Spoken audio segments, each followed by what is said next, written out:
A Day in the Life of Grabbz, written by HNHNH2, recorded by Darius from the Shotcaller. My morning always starts the same. My phone vibrates, it's a Snapchat from Carlos, my boss. My contract says that I must open every Snapchat and message from Carlos, and that his contact in my phone must be a dog and a scarf. When I was first hired, I had asked him why not have a cat instead, because ocelots are cats. He had looked at me, confused, and said he had never heard of ocelots before. He seemed upset that they gave his name to the animal without asking for his permission.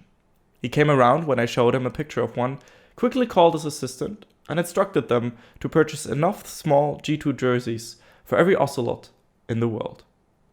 I opened the Snapchat, and today is a picture of yesterday's Fnatic game. The caption is, "We will draft Garen Yumi next week." And I know that if I do not do this, I will be fired. I write it down in my notebook, which I now keep in a safe under my bed. My mortal enemy stole it from my bag last week and gave it to the G2 social media person, and it ended up on Instagram. It was good that they did not show my doodles of Kiana. I get dressed and ready to go to work. As always, I wear two different socks. One says #TeamLiquidWin, and the other says #FnaticWin. Carlos tells me that these are to remind me that we walk on and crush our competition. The socks are, of course, another contractual obligation. I walk to work, making sure that I'm not being followed by anyone from Excel or Misfits. Their coaches harass me all the time, asking for tips. We recently even hired Soas and Gorilla to be my bodyguards, as they now have so much free time on their hands. I get to the team apartment and head up the stairs. The old lady who lives next door to the team opens her door as she hears me. "They were shouting all night again," she says fearfully. She looks like she had not slept peacefully in years. I know that I look the same. I open the door and I'm overwhelmed by the smell of forgotten pizza, spilled soda, and Korean food. I walk down the hallway to the kitchen and see Mickey in his customary spot on top of the fridge. I reach up to pet him, give him a few scratches behind the ear, his favorite. He purrs calmingly. "Caw, caw!" is the battle cry as Umajan Naruto runs out of his room, his blanket tied around him like a cape. He jumps up in the air and throws food at the ground and then pulls his hand back.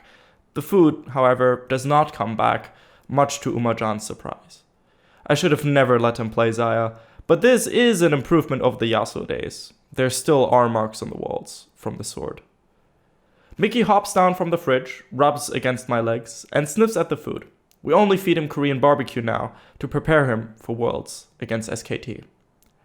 I walk to the darkest part of the apartment and open the door to Wonder's room. 2 years ago, I offered to replace the light bulbs, but Wonder told me he liked it dark. I shiver because the room is so cold. From the light of the doorway, I can see him laying on his bed, face down. Wonder is the heaviest sleeper on the whole team, only waking up on Fridays and the weekends. I check his pulse. He is alive. I breathe a sigh of relief. I close the door behind me and make my way to the gaming room. I step over where Mickey lays in the sunlight. He meows at me as though warning me to not go inside. I enter the gaming room and I immediately regret it. Sitting at his computer is Grabbz, his hair messed up and balls of soda on the floor around him. The only way I can tell Grabbz and Claps apart is by their clothing. Claps wears only G2 gear from g2esports.com/shop, while Grabbz only wears old Fnatic clothing back from Season 1. The quality of the Fnatic gear has only gone down since. I sigh, knowing that today will be a solo queue day. I consider letting Promise Q out of his cage and telling him to play mid, but I never know if Mickey will fall from too high again. We try to keep him from jumping up on all the tall things in the apartment, but no matter how many times we tell him, he never listens. The boy only seems to want to climb. My phone starts to vibrate. I look at my Team Rocket background and see the time. It is almost 10 o'clock. Mickey howls and darts under the couch. Even after only a year on the team, he knows what's coming. Umajan looks around, eyes wide with fear. There is no room under the couch for him to hide, and there is no place he can flash to for safety. I think back to the days of Unicorns of Love, sweet, simpler days, and brace myself for the coming storm. Time slows, and in those few peaceful moments before it happens, I'm aware of only my heartbeat pounding in my chest and Wonder's meta-shaking snores. Ah! My mortal enemy shrieks, bursting out of his room. His voice is shrill and joyful and energetic, complete opposites of everything I am. He flails his noodle arms in the air over his head, his hair messed up as always. He opens his mouth and shrieks again, so loud that Mickey cries from under the couch and slinks further back under the shadows. I cringe, but I have to fight the urge to run out of the apartment. If I quit, Carlos would have a samurai hunt me down. Good morning! Yanko screams, his voice still high and shrill. Uma-Jan covers his ears, a futile defense against the Polish banshee. Can you not yell? Grabbz asks feebly from the gaming room. I'm trying to learn Zack mid. What? Jankos shouts. The windows quake from the force of his voice. Grabbz knows better than to repeat himself, because Jankos will just shout louder. I hear his quiet, sad plea between soft sobs. Please, just let us win Worlds. It'll be worth it if we win Worlds. I put in my earplugs, well worn from the repeated usage during our drafts. I've long since stopped caring about what the team wants to play. If they do not want to play what I tell them to play and lock in some weird flex like Tristana mid, Annie top, or, God forbid, Garen, then I can pretend like I said it was okay. The earplugs are a mediocre protection from Jankos' shouts, but anything is better than their raw power on my human eardrums. Jankos notices me, and my heart pounds in my chest. Jankos' eyes spark, and I strengthen my soul for what is about to come. Grabbz!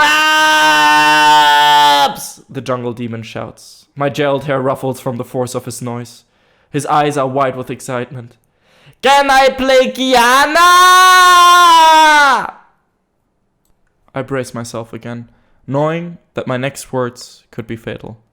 You have to play Sejuani. Uma-Jan moves first in a panic. He dashes by me, then Jankos blowing out with his mouth each time. When he reaches the door to his room, he flings his bedsheet cape with him. It is the best imitation wind wall in the EU. Mickey cries out from under the dark couch, and Grabbz runs out of the gaming room, his arms outstretched. Mickey darts from under the couch and leaps into Grabbz' arms. Grabbz carries Mickey to the gaming room and locks the door. Normally, it is Mickey who carries the team. I am left alone with the jungle demon. Ah! Jankos screams. He throws his noodle arms in the air, wiggling them left and right like the snakes of the Medusa. I can only imagine what the old neighbor thinks goes on in here. I want to play Kiana! He shrieks, spinning around in a circle as he imagines holding the circular blades of the newest champion. I want to dab like Grabbz! I try to reason with him, knowing the futility of it. Carlos wants to play Sage. Ah! He screams again.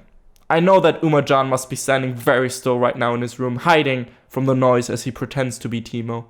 I wish that I, too, could disappear like the toxic yordle. Carlos says I can play anything I want! He shrieks. Jankos keeps shouting. The curtains flap from his power. He gets louder and louder and higher in pitch. The windows begin to shudder and a glass breaks on the table. I feel my skull starting to tremble, and I fear, not for the first time, that my head will be crushed, like Team Liquid at MSI. I know better than to fight him, but my contract says that I must. You can play Kiana! I shout over him. He quiets down, but before I continue, I wait for the room to settle. He looks at me with questioning eyes, and I see in the jungler's lion eyes the same look he gives to the mid and bottom lanes. He is looking for a gank, and I am his target. His fingers flex threateningly. But you have to gank top lane, I finish. Jankos considers this. He has some strange aversion to playing in the top lane, which none of us understand and have never spoken of out loud. We all have nightmares of invoking the wrath of the Screamer. Yay! He screams happily. He rushes towards me and throws his noodle arms around me in a joyous embrace. I know the real reason he wants to play Kiana, and the real reason Jankos practices day in and day out and gives every game his 100%. He's just trying to impress Yuli, the cute, pink-haired referee. The end. Hey everyone, this is Darius from the Shotcaller. Thank you so much for listening to A Day in the Life of Grabbz. I saw it, some highlights of it yesterday on Twitter, and this morning I read through the entire post. It was, of course, very wonderful, and I figured, hey, let's make a audio book version of that. So I'd also like to thank all our patrons, most importantly, for enabling us to make this kind of random, dumb work as well on top of our normal interviews, and especially like to thank Krzysztof Bujnowicz, Erich Althaus, Lukas Legal, Lazy Raven, and Adam Novosviat. And if you're not a patron, but you would still like to support our work, well, the best way to do that is, of course, to check out our merch, which you can see here at theshopcaller.net or theshotcaller.net/shop if you are used to the whole G2 thing. But yeah, looks pretty cool. You can get this pin, you can get this amazing shirt, and yes, I need to watch out that I don't get out of frame because I am wearing only my underwear. That said, you can also check out our sponsor, Brain Effect, in the link that I'll be posting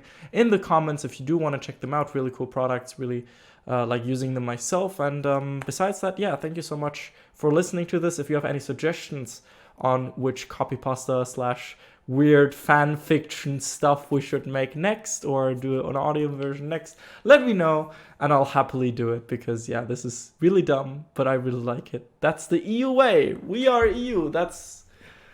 And now I just wrapping it up.